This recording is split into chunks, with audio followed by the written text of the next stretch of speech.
2022? Good. I am so excited to be here with you for another year of the show that you've been doing now since you have been seated as the mayor of University Park. And I have really just gotten very positive feedback from this, Mayor. So I'm so glad that you're continuing to do this great thing that we're doing. We have a great line of shows that are lined up for this year, and you're going to share some of those at the conclusion of this show. But today we have almost a resident of the show that has returned with us, Dr. Colbert, who is going to bring some new information as it relates to COVID, the next version of what we're dealing with COVID today. So I'm very excited to have him back. And so Dr. Colbert, thank you for being with us today. As always, I appreciate the invitation. Mayor, thank you for the invitation. Everyone, thank you for the invitation. Hello, University Park. My name is Christopher Colbert. This is an amazing resource for the citizens of University Park. And I applaud you for utilizing this platform to expand the conversation on public health issues and to give the opportunity for individuals of all of your, of all individuals to have the opportunity to engage in further conversation. My name is Christopher Colbert. I am the Assistant Program Director of the Emergency Medicine Residency at the University of Illinois. I am, little background, I'm a military brat. I'm originally from DC, moved to Chicago to complete my emergency medicine residency. I attended college at Hampton University, Hampton, Virginia, medical school in Des Moines, Iowa, and residency here. And I've been loving Chicago ever since, as you can see in the background. My emphasis is on public health and academics as well. And I occasionally, I'm also a medical commentator on various platforms within Chicago and nationally as well. And I find significant value in utilizing my voice to have a positive impact on health and disparities in health as well. And coupled with that, it's also providing insight so that you, the audience, can make informed decisions. And that's the best we can do and what we hope from this shared responsibility of where we are within this pandemic. Thank you, Dr. Colbert. And Mayor Roudez had the great insight during the initial breakout of COVID to actually invite you and have you on the show multiple times to share with this community, you know, what COVID was and how to mitigate it by getting the actual vaccination at the time. So we're going to jump into that, but I wanted to give Mayor Roudez any opportunity to say anything and greet the audience before we get started. I'd just like to tell the audience, welcome to 2022. And thank you again, Dr. Colbert, for coming on and being my guest, because it's very important that our residents get the best information, factual information as possible. So without that, let's proceed forward, Jeff. All right, thank you, Mayor. And Dr. Colbert, while we have you, and we appreciate your time, again, we want to just go back to the basics to some degree in terms of explaining what COVID-19 variants, when you came on before, did a great job explaining what COVID actually is. And also now we have to make sure that people understand the differences between the variants like Delta and Omicron. So if you would just give a brief understanding of what COVID-19 is and you know why and what the difference is in terms of Omicron, where we are right now. So there's a part of the same thing in conversation and with a hint of change with the conversation that I had from the last time I was invited. The last time we discussed of Delta, and that was the variant. Remember that a virus has two roles. It infects a host. So that means the virus goes into your body, the virus goes into my body, and then it replicates. However, viruses are designed to change their genetic makeup, knowing that our immune system will block off the virus the next time it comes in. That's why things such as the flu come back every year and there's a new flu shot. It's the same concept for COVID. Remember, initially this was just COVID coronavirus. And then after that, there was a Delta variant, meaning that there are different changes in the genomic structure of a virus, but there are some changes that stick and have an effect. That's why the letters go from D to O, because there was a beta chain, there was a change in the Charlie chain, and now you have Delta. But the Delta was the one that stuck and had the most notable changes. And there are some other changes as well, but those did not have significant effect as did Omicron. So it's the design of a virus to change itself, to make itself sustainable. And that's where we are today. All right. So viruses are what you're really saying, they're pretty smart. It's just something Yes. in terms of figuring out how to survive and to mutate and, to go from body to body and just come up with a new version of itself so it can stick around a little bit longer. Exactly. Exactly. Right. So, there's a lot of information about masks and the effectiveness of protective masks. In the beginning, of course, they were saying N95 with the initial COVID was the most effective. And now they have various versions that have come out on the market. And so I think there's a lot of confusion out there in terms of what type of mask should be worn right now. So do masks really work? Which is the best protective mask to wear? And, how should people wear them? So a very valid point and a very common question that I receive in the emergency room. Now, specifically, we have to look at the timing of this virus as well. Remember, before Omicron, I was not admitting pediatric patients with COVID to the hospital. When it was just regular COVID, when COVID just came out, the conversation was, this is not affecting children. And it wasn't. We were not admitting children. Now, at the beginning of 2022, we're admitting kids. I'm admitting kids as young as 6, as up to 12 years old as well. So where does this have a role? Because the transmissibility from 2020 to the 2022 version of this virus has significantly increased. So that's why the conversation has shifted to how do we better protect ourselves? And it's the N95. Now the 95 on the N95 stands for 95% effectiveness in filtering anything aerosolized. Okay. So it's 95% effective.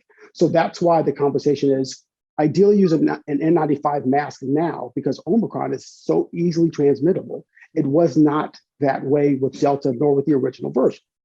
So that being said, there's surgical masks, the blue ones are the black ones that people usually wear, the N95, which kind of puff out, and then there's the cloth mask. So statistically, wearing a cloth mask, you have 20% effectiveness, not only sharing the virus or sharing fomites, but also coming in as well. With the surgical mask, it's 50%. But if you put the surgical mask underneath your nose, it goes down to 20%. Okay. And that's 20% if you're a mouth breather. If you breathe through your nose, it's 0%. So wearing the N95 mask is what we're doing in the hospitals and what we recommend, and specifically what we recommend in those areas that have high occupancy. Think of it like this. High occupancy means higher risk. So if you're going to go in those areas where there's more people, just be cognizant that this is an easily transmittable variant, and that wearing an N95 will be the most effective way to protect yourself from the spread of COVID-19, and specifically that of Omicron. So when you're talking to the anti-maskers, you help them understand that a mask in schools are important to protect their children, whether they want their children to wear it or not, right? Well, and there's two things to this. There's a little bit of inherent bias, because if I'm talking to an anti-vaxxer, that means they're in the hospital being admitted. So I have a specific conversation. Yeah, as an emergency room physician, most anti-vaxxers that I talk to, 98% of them are because they're going to be admitted.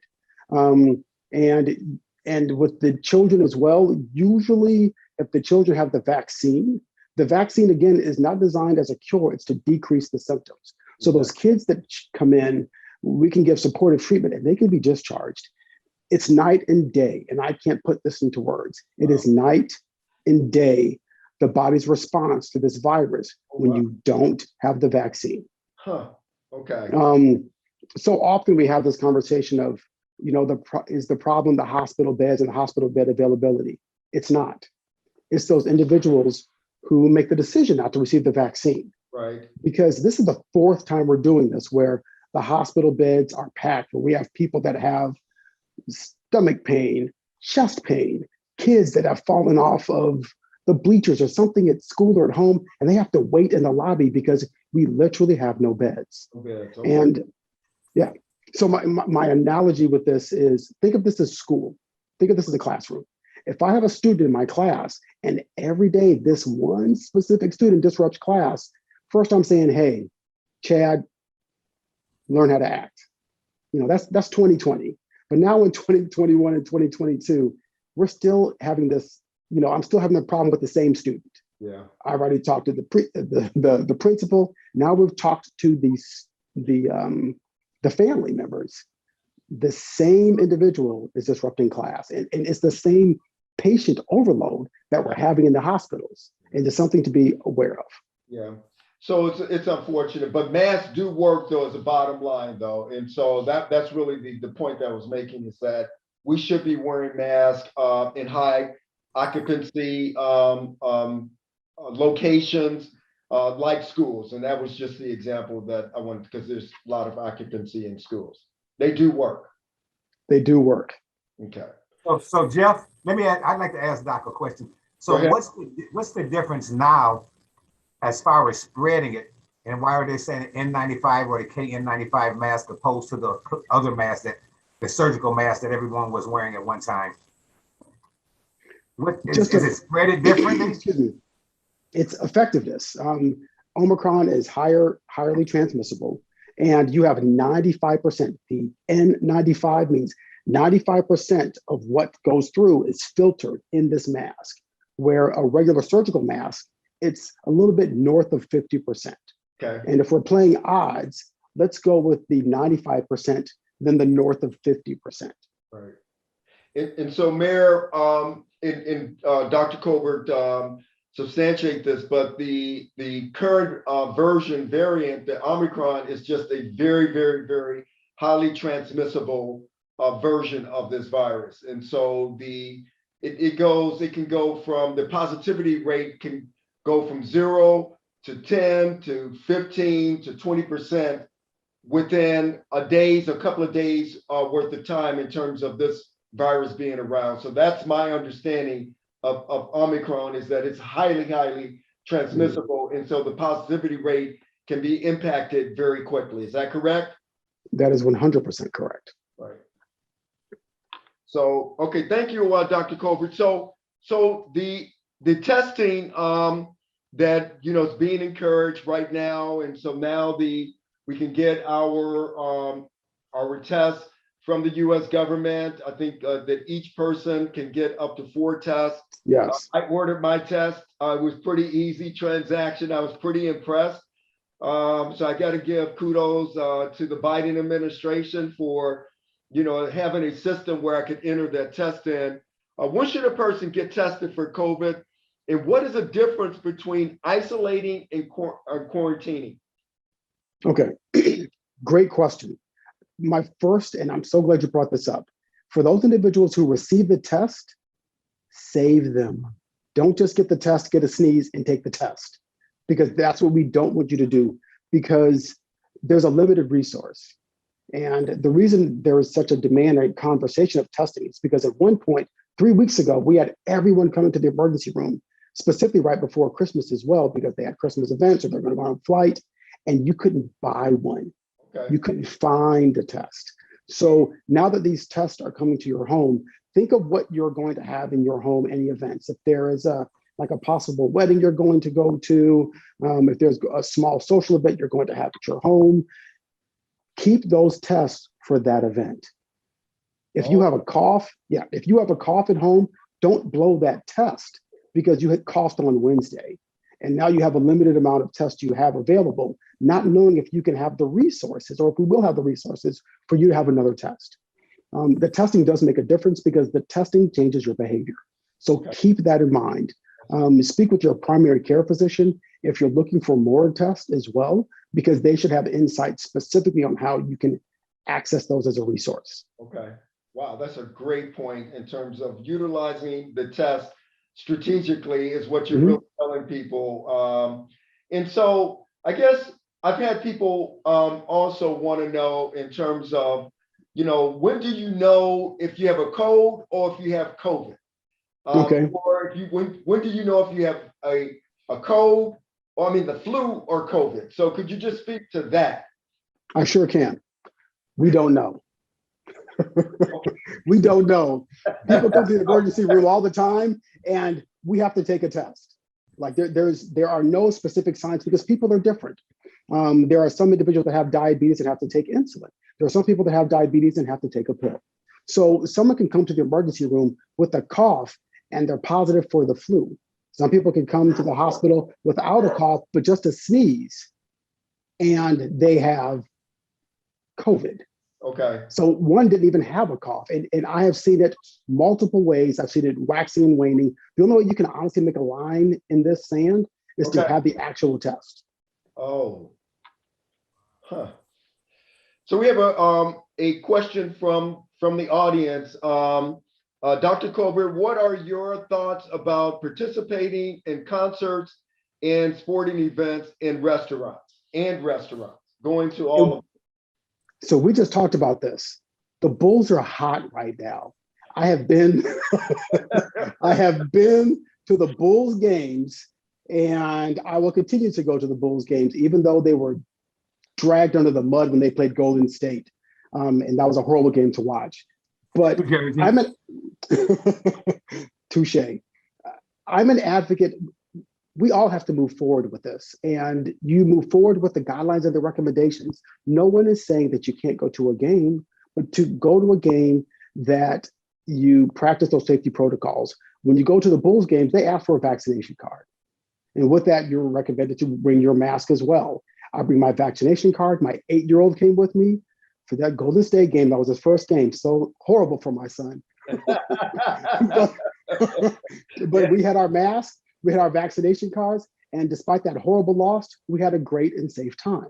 Okay. If you're going to have events at your home, make sure everybody's vaccinated. You can still have events at your home. Remember, we define small events as 10 people or less, specifically 10 people or less, and no more than 2 different households. No more than 2 different households. Again, I can't say this enough. I can't tell you how many times we've had people come from events and no one knew that Jimmy wasn't vaccinated, or Jimmy showed up and had a cough and he wasn't vaccinated, or it's always something small that ends up with your aunt coming to the hospital and being admitted, or your brother coming to the hospital. So just be mindful of that, abide by the safety protocols, and enjoy life as we know it and move forward. Okay. Well, Doc, Jeff, I noticed that the doctor said that they were vaccinated. So when you said they, were you including your 8-year-old son as well? My 8-year-old son is vaccinated. And to give a little bit of insight and some honesty, some transparency, everyone is a little bit hesitant when it comes to their children. Like, hey, you know what, the vaccine, I was like, I'm gonna get the vaccine. And then when we were made aware that there's a vaccine for children, I'm like, oh, no, I need to do that research myself. Where's the data? And at that same time, out of nowhere, I started admitting children with cardiomyopathy, I started admitting kids for COVID. And 6 months prior, we weren't doing that. And in fact, you can go to Lurie's, you can go to any University of Chicago, Northwestern, Christ Hospital. Their hospitals are packed with kids with COVID. And once I started admitting people and admitting children, I was like, my kids have to get vaccinated. Yeah. The evidence supports it, and the long-term effect of some of the really bad effects of COVID are not something you want to live with. And I always communicate this to parents as well.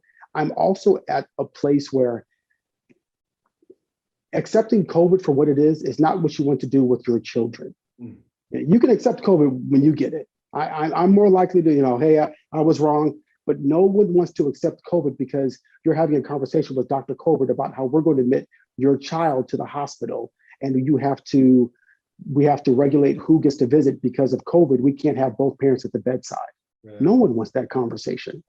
And I always recommend, hey, you don't have to listen to me, just use this as a catalyst to have a conversation with your pediatrician. Yeah. Ask what your pediatrician thinks what you should do. Ask what your pediatrician recommends. See what your pediatrician is doing with their children, and then make the decision. Thank you for that transparency, Dr. Colbert, and being honest with people, because a lot of people have that concern and fear about the vaccinations and the vaccine. So, I want to come to the vaccines now in terms of this portion of the conversation, because originally when you first came on the show, in the initial vaccine was the mRNA vaccine, and you explained the difference between that vaccine and the Johnson & Johnson vaccine, which was really made out of the virus at the time. Yes. Fast forward to today, now we have the boosters and the vaccines, current vaccines and the boosters. Are they still mRNA, and Johnson & Johnson still is the only one made out of the virus? Or can you just explain the differences now in terms of the vaccine so people can understand, a little bit more about what they're putting in their body based on the research that you've done and what you know? Okay, that is perfect. There's two things about the vaccines. So remember that you received for the Pfizer and the Moderna, those are messenger RNA vaccine, meaning that there's a synthetic message that's introduced to the body and the body synthesizes what it needs to, as opposed to Johnson & Johnson, where we take a very similar looking virus. It's called specifically adenovirus. And then they manipulate that adenovirus so it looks similar to coronavirus. Okay. And so that's called a vector-borne vaccine, where Pfizer and Moderna are mRNA, where I'm giving your body a message. Where with the Johnson & Johnson, I'm giving your body a lookalike virus that is weakened. Okay, so the boosters are the exact same content, just less of the amount. Think of it like that. So as opposed to you getting a large drink at McDonald's of Coke, it's just a small drink of McDonald's and Coke. So I mean, I'm a McDonald's Coke. So I want a large or a small. So your vaccine is a larger amount, and then the booster is just a smaller amount of the exact same means of managing a virus. And the good thing is that, remember, you receive your booster 6 months after your second dose, if it's Pfizer and Moderna, and 2 weeks if it's your Johnson & Johnson. Okay. So it's still mRNA. So Pfizer and Moderna are still mRNA. Yes. And then Johnson is made out of some form of the virus. Exactly. Okay. And so now people, are getting, so now we have the viruses, the boosters. And first of all, are there any preferences in terms of efficacy with the various vaccines first? Have you seen any data, or do you want to speak, to either of them in terms of their efficacy? Number one, that's the first thing I want to ask about the vaccines. So without question or reservation, clearly on the data, the efficacy of mRNA is better than that of the vector-borne. Now, mind you, the mRNA is very good. It's like 97, 90, mid to high 90s, where the Johnson & Johnson is up in the high 60s to 70s. Still great numbers, still great efficacy. Still great numbers, still great efficacy. The Johnson & Johnson is not as efficacious as the mRNA. Okay. However, high 70s are still very good. Mm-hmm. Yes. Okay. All right, let's bring in another question from the audience. So if you had a bad reaction to the booster, was it killing a previous contact of COVID, or is it a coincidence? Are the doses lower of vaccines for teens? If so, by how much? Those are two questions. Okay. Excellent question, because everyone calls 911 or comes to the emergency room when they have a reaction. So the first question I would ask this individual is, how do you define reaction? Some define reaction as a rash. Some define reaction as being lightheaded. Some define reaction as diarrhea. And the reason I'm saying that is because that's extremely important for me as a physician to make a comment on a symptom. I need more than someone saying I have a symptom, because a symptom could be a cough or it could be a headache. And then there's other aspects that go into that.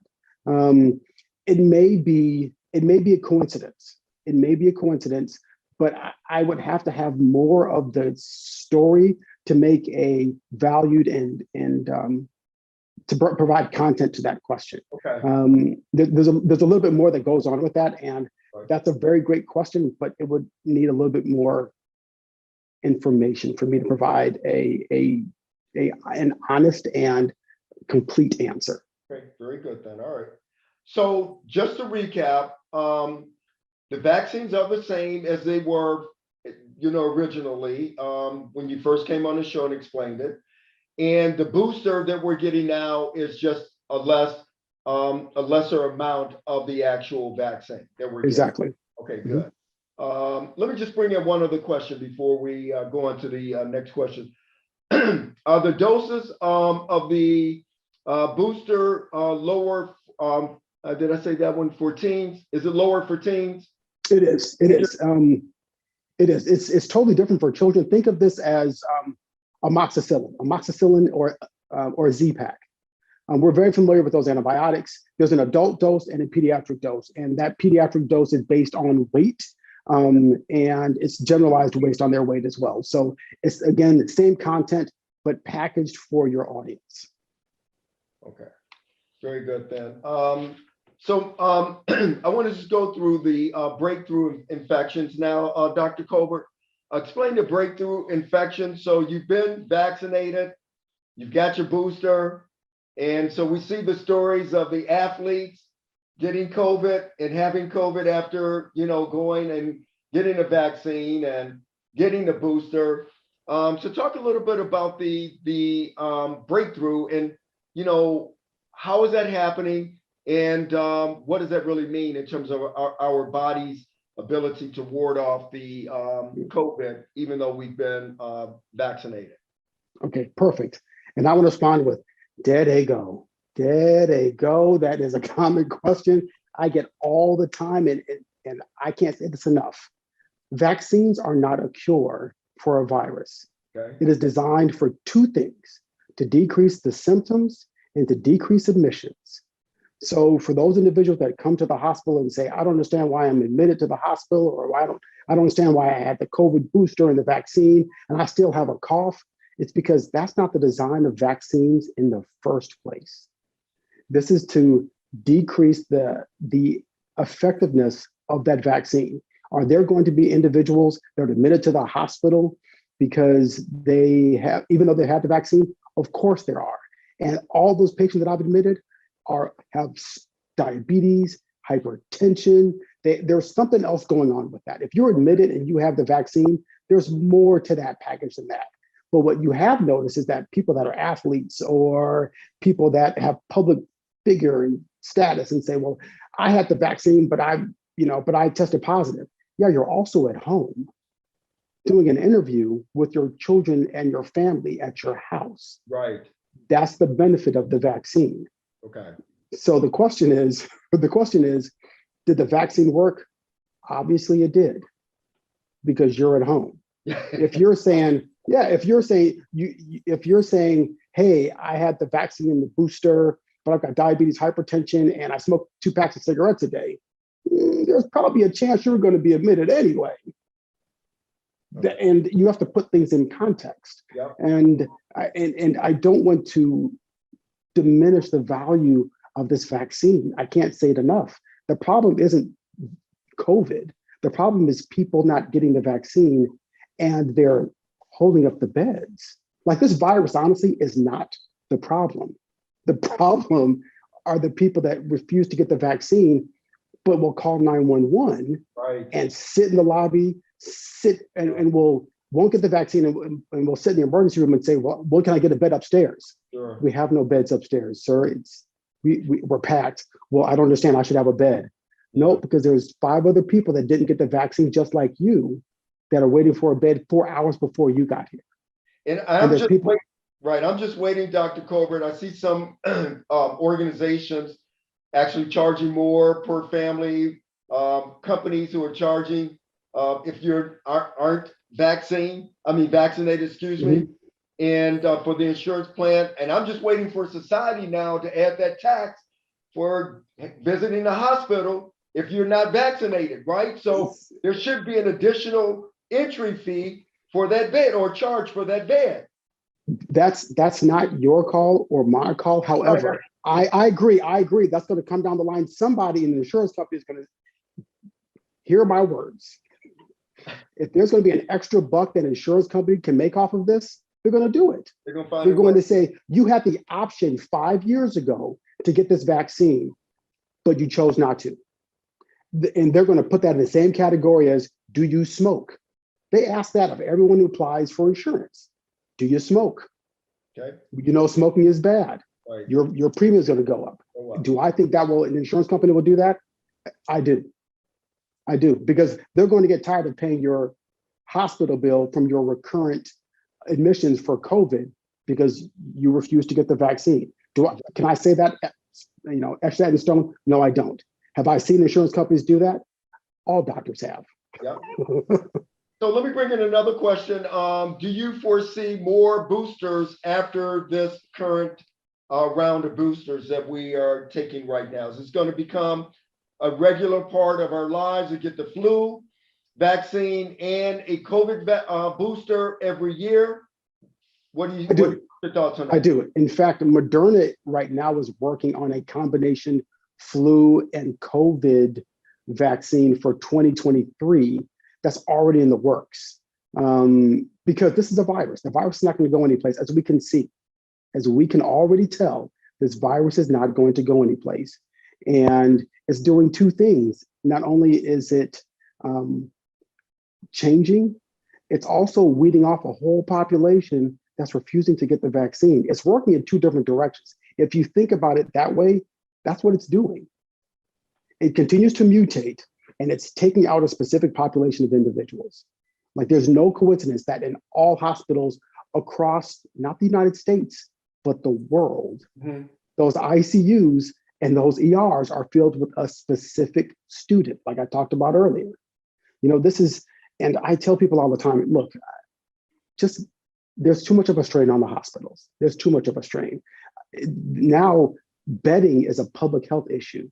Hospital bed availability is now a public health issue in the United States. Doc, what's really alarming to me is something that you mentioned earlier before we went on air, is that unfortunately we have more deaths in the United States than some third world countries. That's very alarming. And what do we do to prevent that? This is the only pandemic in history where the rate limiting step for success is human behavior. Human behavior. Wow. It's like you're walking into the rain and I'm saying, I've got a raincoat, I've got an umbrella. I don't want an umbrella. I don't want a raincoat. So you walk outside and come back in 5 minutes and say, hey, I'm wet, I need new clothes. Next thing you know, I've got 20 people behind you saying, can I get inside to get new clothes? I don't have new clothes available for everybody, and there's not enough room for everybody walking back in from the rain. Please just take this umbrella. Just take this umbrella. I don't want that umbrella. I have the right to walk in the rain. You do, but are you going to come back here in 5 minutes wet asking for new clothes? So, and think of it like that. All right. So Dr. Colbert, explain the post-COVID syndrome, and what it could mean to a person for the long-term health issues. I'm not familiar with post-COVID syndrome, but would you please explain what that is and what's the impact for long-term health? Whoever asked that, nicely played. Nicely played. That's a very good question. So it's called long haulers syndrome, or long COVID or post-COVID. So by definition, these are individuals who, after their diagnosis of COVID, after a positive diagnosis of COVID, they still have these symptoms, such as the shortness of breath. They have palpitations or heart beating, or they have brain fog. They're doing research on this topic of post-COVID or long haul syndrome at Northwestern.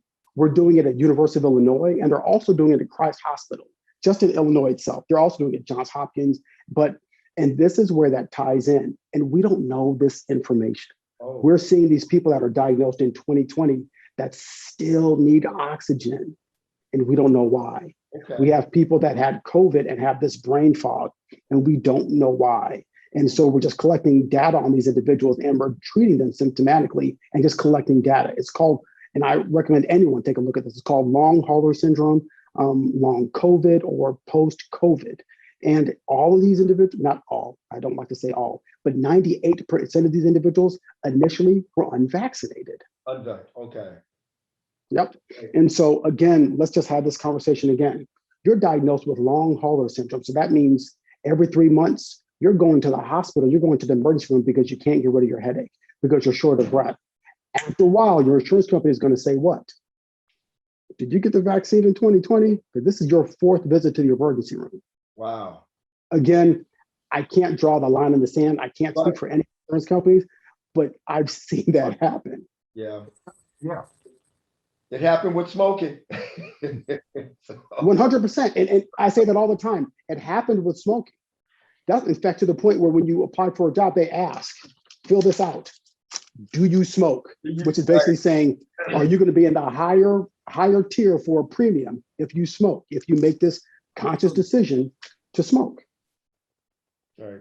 So, Dr. Colbert, before we wrap up, I want to just give you an opportunity now, to talk about any of the vaccine myths that are still out there and to dispel them, if you would. I know that you said just came back from an international tour and you saw other countries being far more vigilant about this. And there aren't any myths, probably very few. I'm not going to say there aren't any, but very few myths in those countries. They're taking it extremely serious. But here, we still have myths and people saying these myths make it a non-issue for me in my life. I don't need the raincoat. I don't need the umbrella. It's not even raining outside. So could you dispel some of the myths before we wrap up? First of all, I appreciate the invitation. It's my hope that this conversation, if you are opposed to the vaccine, is a catalyst for you to have a conversation with your primary care physician. Realistically, the best results come from when a patient communicates with their physician that they're comfortable with. This is the second time you may have seen Christopher Colbert as a physician, but I hope I'm providing information that you can find useful for you and your family to share. The vaccine works. There is a unfortunately disproportionate number of specifically African Americans that succumb to this virus, which is preventable. It's preventable. Okay. Communicate with your pediatrician for your children. I will communicate with you and be very transparent. I'm admitting too many pediatric patients because of COVID. One is too many. One is too many. Talk to your pediatrician about vaccinating your children. The vaccine works. And if you abide by the recommendations, I can see you at the next Bulls game. Get your vaccination card, put on a mask, and go Bulls. Okay. Jeff, one of the things that I'm hearing is that people find out that, well, this guy had both the shots and he was boosted and he still died. So why should I get the shot? So what kind of encouragement do we have to give to those people who are on the outside looking in, who want to, but are afraid to, because they say, well, he's dying and he's had both the shots and the booster. Why should I get one? Dr. Colbert? So, which is a fair question.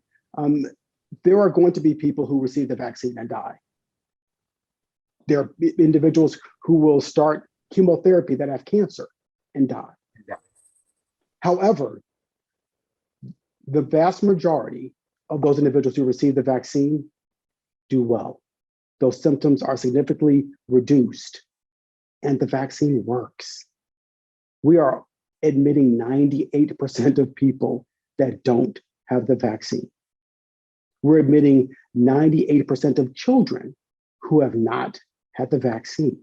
It's not a question of if I'm making things up. We just ask the question. We ask these patients when they walk in the front door, come on in, have you received the vaccine? No. Here's your oxygen. We're going to find a bed for you as soon as we possibly can. Let's affect, and there's something in reference to shared responsibility. Right. This is not just you making a decision about you and I can just live with it. That's not what happens. You make the decision you make, and then you get a cough and you call 911. You go to the emergency room. You walk out in the rain without a raincoat or without an umbrella, And then you come back and say, hey, I'm wet. Can I dry off? And do you also have some new clothes for me? And that's a drain and a strain that's unnecessary. Right.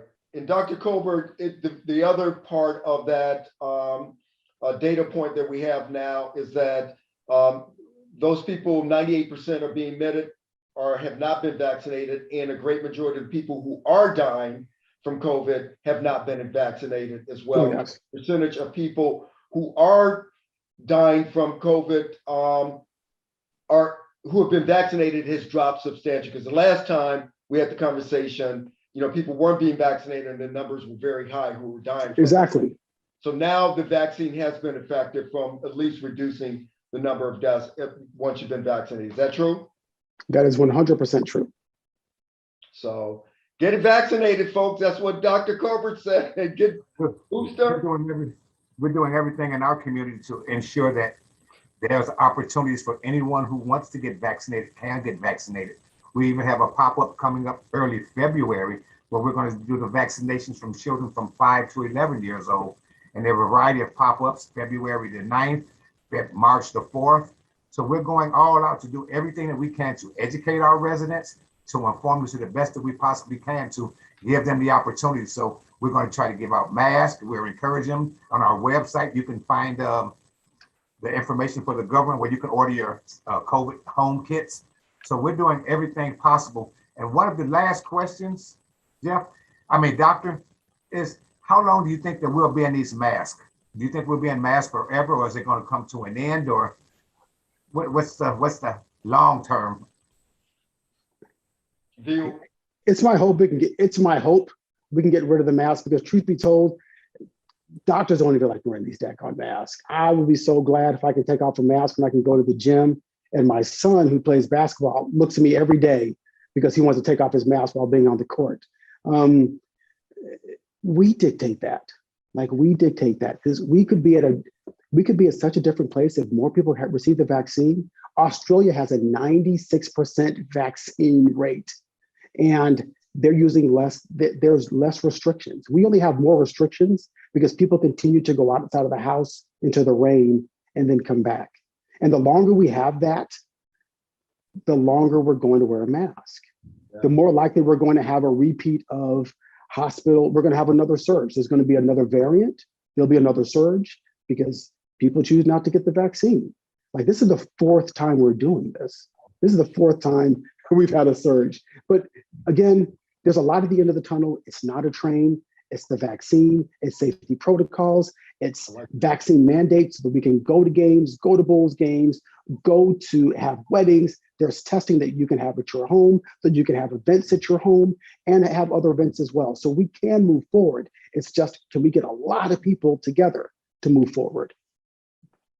On that note, Dr. Colbert, we're going to have to end it right there. I like that message to people.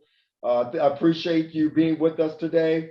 Mayor, I'll turn it over to you to give any of your final things to Dr. Colbert. I would like to say, Dr. Colbert, we just really appreciate you because you are an ally to the residents of University Park. And I greatly appreciate you just taking the time out of your busy schedule to appear on shows like this that are informational for our residents. Guys, when we email Dr. Colbert, he responds immediately. And if it's available in his schedule, he definitely pops up and it appears, because it is his mission to inform the people as best as possible and to encourage them to get the vaccination, encourage people to wear the mask. So Chris, I really appreciate all that you're doing, not just here in University Park for our residents, but all over.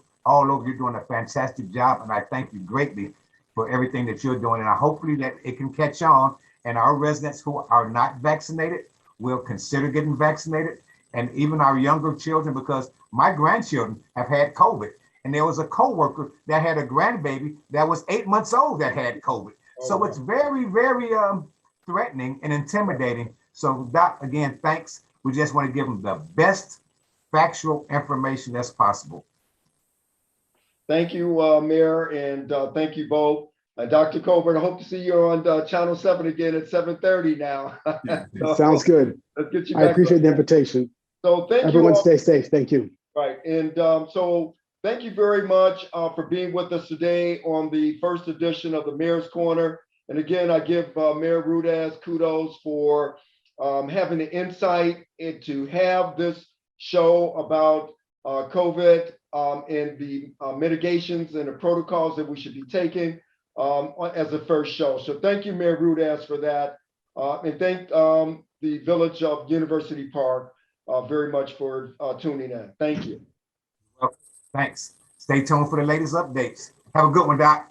Maybe I'll see you Wednesday. Sounds good. I'll see you Wednesday.